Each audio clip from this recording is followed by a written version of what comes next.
income tax, you know about tax, right?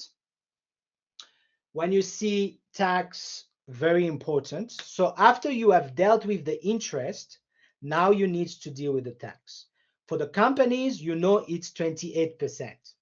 Guess what? Sometimes I get on the papers of some students, 29%, 30%. Look, sometimes I can't help myself but just laugh, and I'm like, I mean, it is in your textbook. How is the tax 29%? So just be serious, right? If a student has practice, you will know these things by heart, right? You give me a VAT of 19%. Of course, it's going to make me laugh because it is in your textbook, right? You will be examined on this textbook.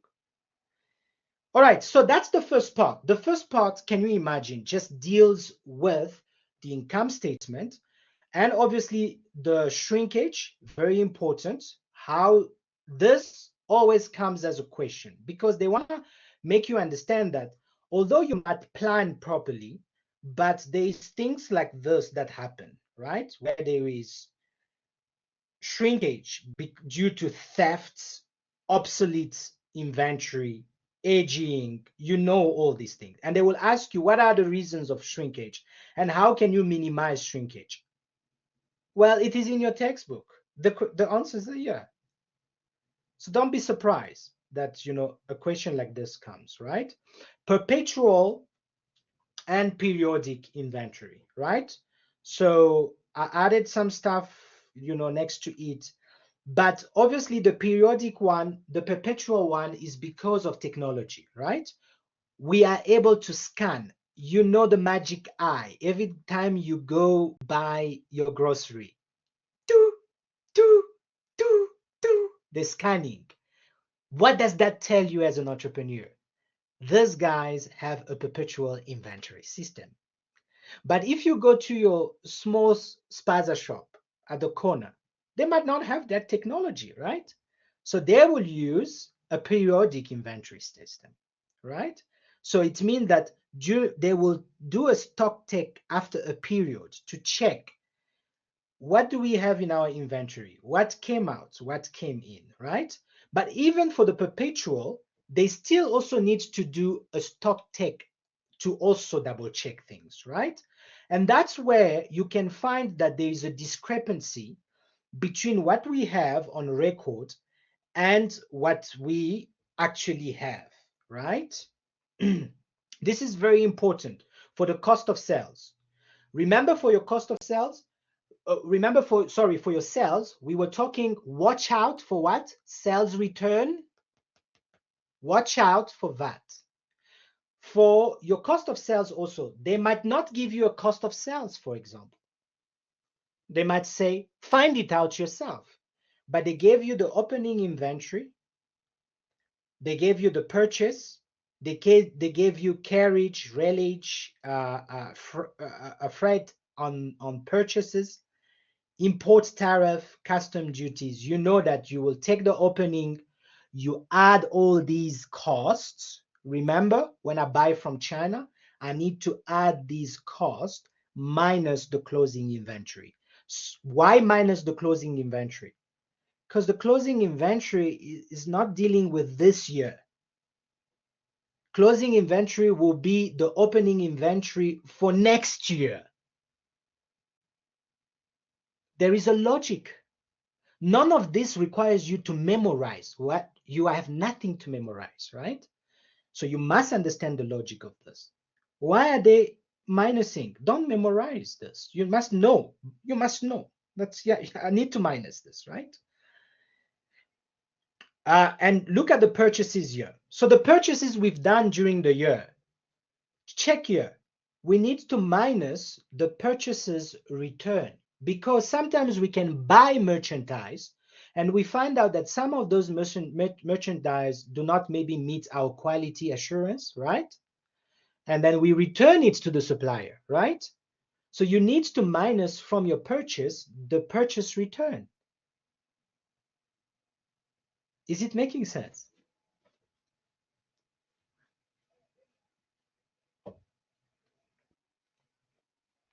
Awesome, awesome.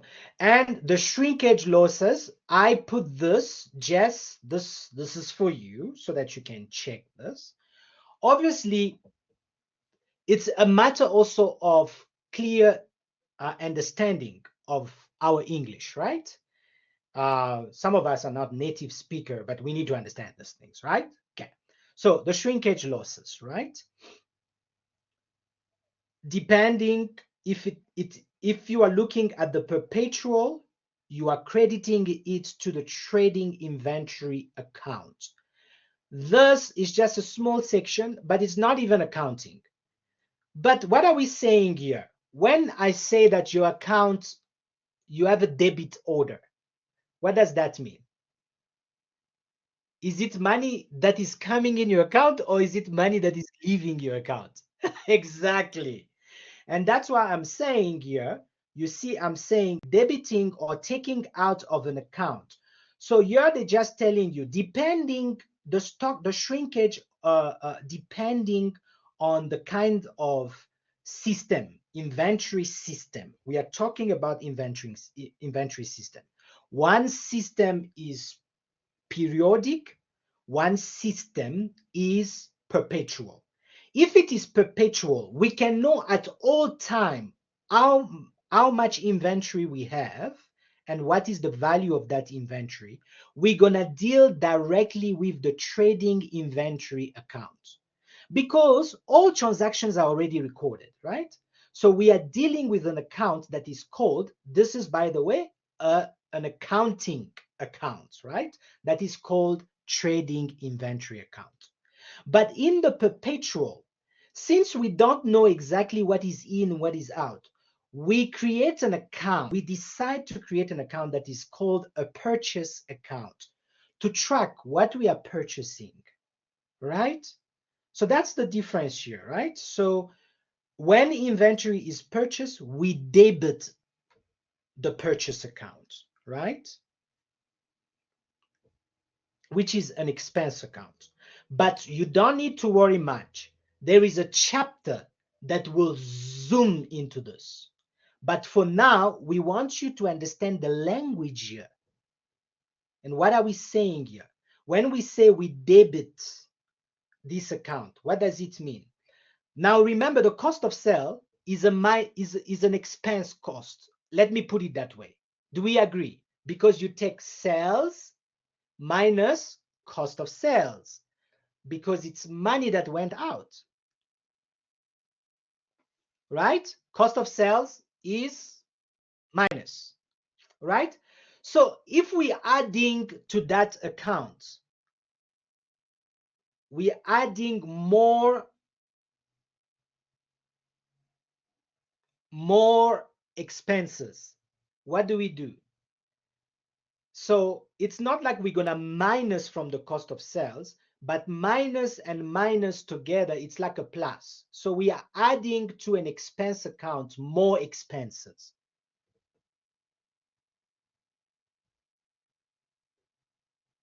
So it is in the minus, we are adding more minus.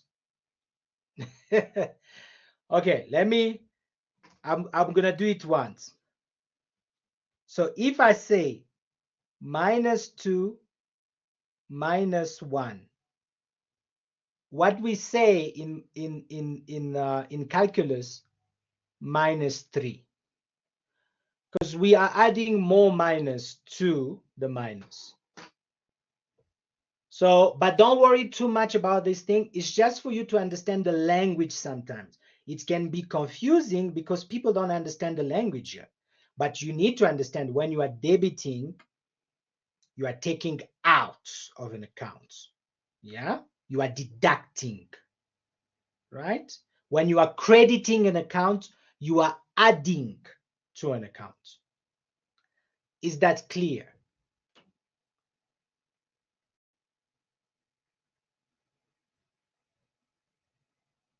Yes, Jess, I agree with you. That's right. That's right. You are correct. Absolutely correct. Are you guys clear with this?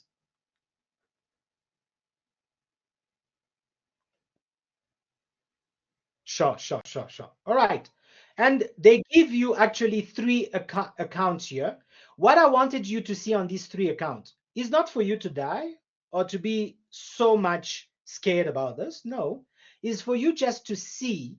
We will touch more on this, but it's just for you to see that there is a flow to this. There is a logic.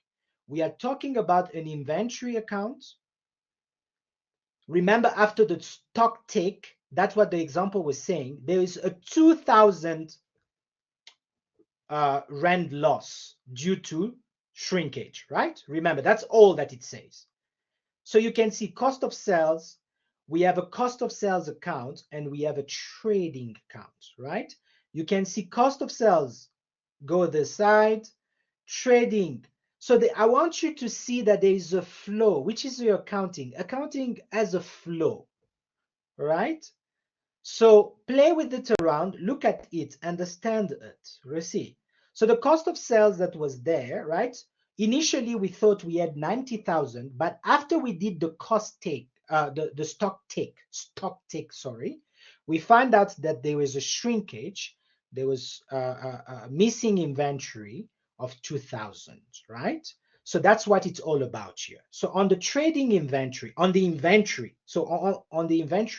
the closing balance is no longer going to be 90,000. We need to deduct the 2,000, right? We need to deduct the 2,000 so that we have a closing balance of 88,000. That's your accounting, right? Now, when we go to the cost of sales, remember, we are trading. Cost of sales, we are trading. So we will look at the trading account in the cost of sales. Obviously, the trading inventory of 2,000 was not there. We need to add it. Remember what I was saying here? Minus, right? We need to add it to the actual cost of sales of 74. We need to add the 2,000. That is also a loss. So what will be the total? 76. So what we traded, because remember we did a trading, we took a product and we sold them. Did we do that? Yes, we did that.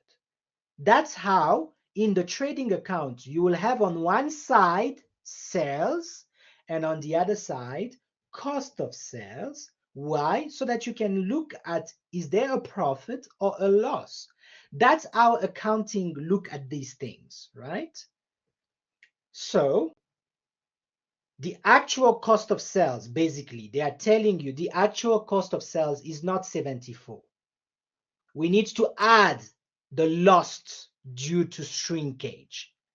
And what is that lost? Is minus 2,000. So cost of sales and 2,000, right? Is that clear? That's how we get this 76,000. And that's part of our trading. So now 76,000 is the cost of sales. How much sales did we get? 170. So we can do the difference between the two. We can see that there is a profit. 170 minus, remember on this side is the negative side. On this side is the positive side. Do you see? So we have sales that came in minus the cost of sales. Did we make a profit? Yes, we did. We made a profit of 94,000. Is that clear? That's the interpretation of your accounting here.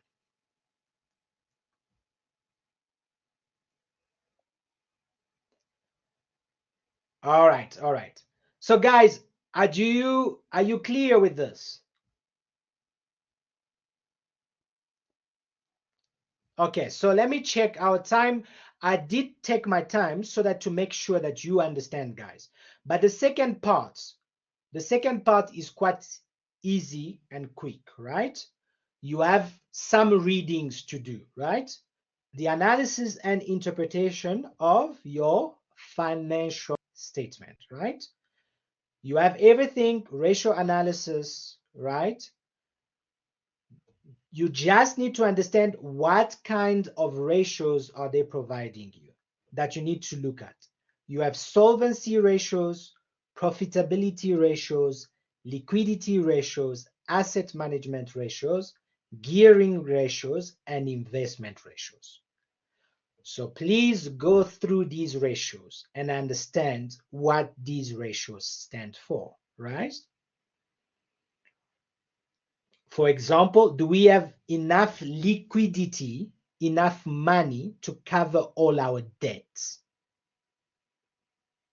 If we don't, we are not solvent. We are insolvent. So very clear. You look at your current ratio, which is current asset divided by current liability. You know what your current asset is made of: cash, inventory, trade receivables, or debtors. You know all these things. And what is your asset test? Current asset minus inventory, right? Why do they minus inventory? Because inventory is not cash. The asset test just want to deal with the money portion of it. Clear? There is a reason. So don't memorize. Understand the reason. Once you understand the reason, it will stick with you in your brain forever. So I hope this is clear, right? Asset management ratios, right? We want to look at a time period, average data collection period, average trade data divided by credit sales. My question to you, guys, please pay attention. Why do we do average trade data? Why? And where, so for you to answer the question, where do you find this, the data? Do you find it in the income statement, or do you find it in the statement of financial position, your balance sheet? Your data, where do you find them?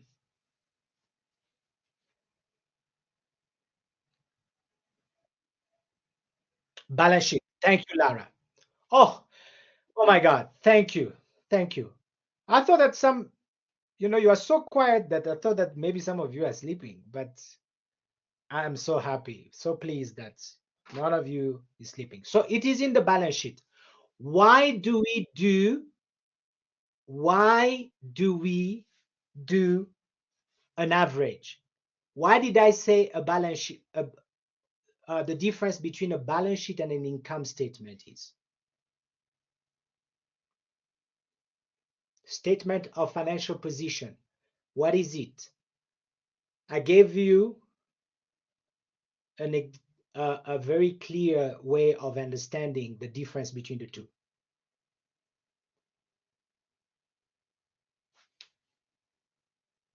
The balance sheet is like a picture at a point in time. So it's not covering the entire period. Yeah, so remember again, the balance sheet is like a picture. The income statement covers a period.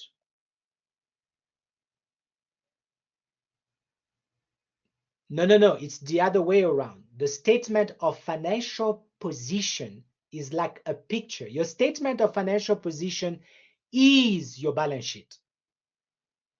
Okay, guys? Your statement of financial position is your balance sheet.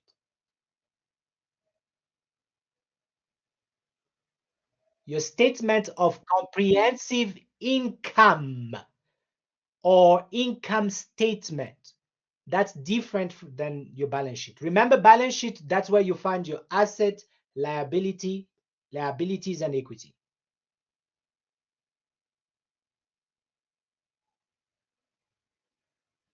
So, no, remember, what I was asking you is the datas. Why the datas? Why only the datas is an average? Because if you remember, let me show it to you here. It is a picture. So if it is a picture at only one point in time, it's not covering the entire period. So for you to cover the entire period, you need to take at the beginning and at the closing so that you can get an average. Beginning plus closing divided by 2. That's why you will see in all your formulas, everything that is coming from your balance sheet is always an average. Is that clear?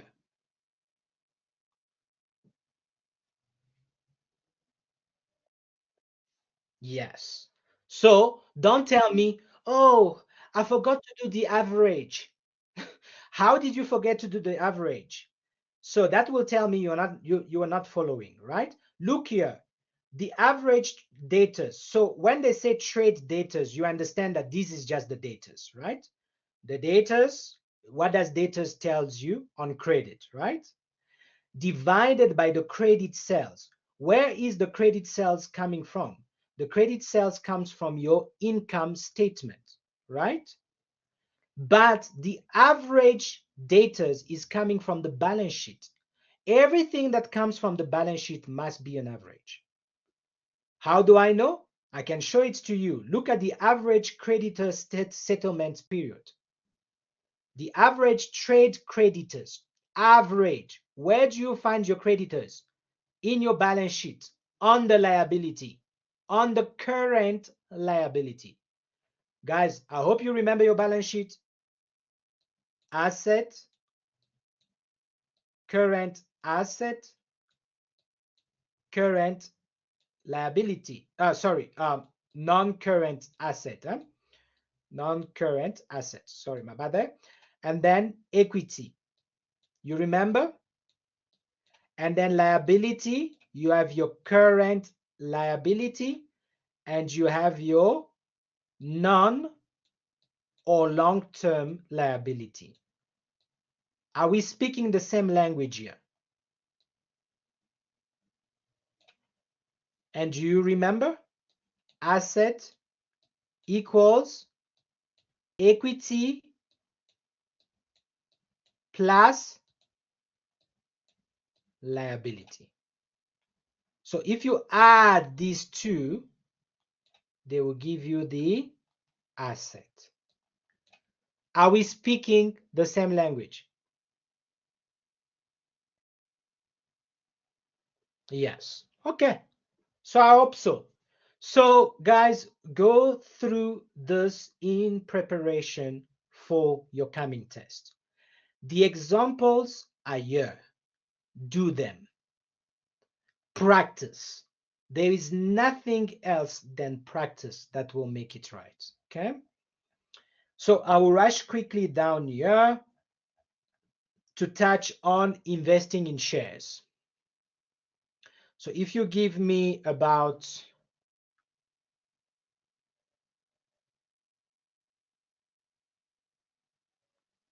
yes, that's what I was asking, Blessing. I was asking why do we do average? You can unmute yourself, huh? Is that clear though? Do you understand that part?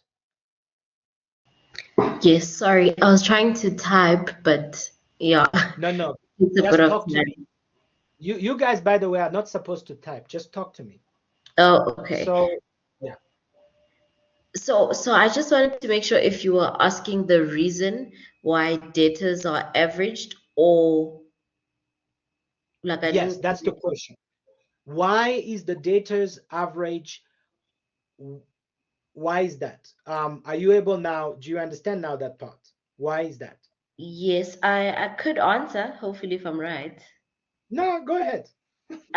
Yeah. I think it's because if there are too many debtors that take too long to pay, the company could risk giving away a lot of credit. No, actually, we answered the question. So the reason why we average, because remember, your balance sheet or your Yeah, statement of financial position only yeah, gives you a picture at one point in time. okay. So it doesn't cover the entire period. Let's say, for example, your income statement that you are dealing with, right, Mm, speaks about the year, the full year. mm, It's not the same as the balance sheet. The balance sheet will only be talking, for example, about at the end of the year. This is the balance sheet at the end of the year. It's mm-hmm. only at one point in time. It does not cover the full year. Okay. So that's why you take an average. The reason why you take an average is that you are, and by the way, you're going to have questions where they will ask you for an average. So for the year, the income statement is for 2024, but they will provide you information for the datas of 2023 and 2024. There is a reason why they do that. Is because they want you to take an average for beginning 2023 to 2024 divided by 2, so that you can get a sense of, it's almost like you are putting it on a period term, Okay. so that you are covering from one point to another. In other words, you are making almost your balance sheet becomes now a motion picture, a movie, you see? Yeah. Yeah, so that you can see over a period. Otherwise, if we are dealing with things that covers a period of a year and one thing that is only covering one point in time, you see, you can't make a calculation. Mm, That's why you will see everything that comes from your balance sheet, it will be averaged. And okay. that is very important because your balance sheet, like I said, is only a snapshot. It's only a picture at one point in time. But your income Mm, statement covers a period. All right? yeah. Yes. Yes. All right. Thank you. Clear. So, guys,